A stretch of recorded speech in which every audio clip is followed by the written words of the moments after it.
जवळ लांबून काय काढायची व्हिडिओ, जवळून काढणार. हैदराबादला चाललंय, हैदराबादला आपले पार्सल. गुजरातला चालले आपली भेळ. हैदराबादला मसाले, कुरडई, शेवई.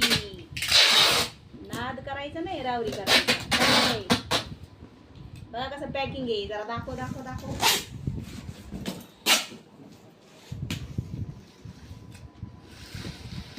आणि जेवण नाही केलं बाबांनो.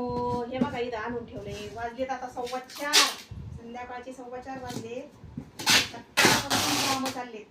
सकाळ असं फ्रेश लिंबू मिरची बनवलं आणि त्या लिंबू मिरचीची काय कथा आहे त्याच्यावर पोस्ट लिहिते मी आता लवकरच. इतके हाल झाले, लिंब कुठंच मिळत नाही. ऑर्डर घेऊन बसलो, सगळा गोंधळ झाला. 3 दिवस झाले लिंब शोधत होतो. अख्ख्या रावरी तालुक्यात कुठंच लिंब नव्हते. त्याच्यावर आता पोस्ट लिहिते मी. चला टाटा, येऊ द्या आम्हाला. अरे अजून पॅकिंग राहिल्या.